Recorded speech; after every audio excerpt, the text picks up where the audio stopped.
Ramagundam Congress MLA మకాన్ సింగ్ రాజ్ ఠాకూర్ చేసిన వివాదాస్పద వ్యాఖ్యలు ఉమ్మడి కరీంనగర్ జిల్లాలో చర్చనీయాంశంగా మారాయి. ఎవరైనా అడ్డంగా మాట్లాడితే అడ్డంగా నరుకుతాం అంటూ కాంట్రవర్సీ కామెంట్స్ చేశారు రాజ్ ఠాకూర్. మంథనిలో మాజీ స్పీకర్ శ్రీపాదరావు వర్ధంతి సందర్భంగా నిర్వహించిన విగ్రహావిష్కరణ కార్యక్రమంలో మంత్రి అడ్లూరి లక్ష్మణ్, విజయ రమణారావుతో పాటుగా మక్కన్ సింగ్ పాల్గొన్నారు. ఎవరికైనా ఇబ్బంది ఉంటే చెప్పండి, మంత్రి శ్రీధరన్న ఇక్కడ లేకపోవచ్చు, కానీ 2 గంటల్లో మేము ముగ్గురం వస్తాం, ఎవరైనా అడ్డంగా మాట్లాడితే అడ్డంగా నరికేస్తాం అంటూ రాజ్ ఠాకూర్ వివాదాస్పద వ్యాఖ్యలు చేశారు. ఇందుకు సంబంధించిన వీడియో సోషల్ మీడియాలో వైరల్గా మారింది. అయితే ఎవరిని ఉద్దేశించి ఆయన ఈ వ్యాఖ్యలు చేశారు అనే దానిపై ఉమ్మడి కరీంనగర్ జిల్లా పొలిటికల్ సర్కిల్స్లో జోరుగా చర్చ జరుగుతోంది.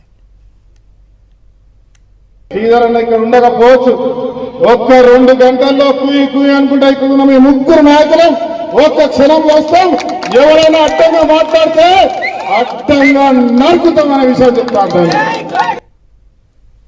శ్రీధరన్న ఇక్కడ ఉండకపోవచ్చు, ఒక్క 2 గంటల్లో కుయి కుయి అనుకుంటా ఇక్కడ మీ ముగ్గురు నాయకులం ఒక్క క్షణంలో వస్తాం, ఎవరైనా అడ్డంగా మాట్లాడితే అడ్డంగా నరుకుతాం అనే విషయం చెప్తాను.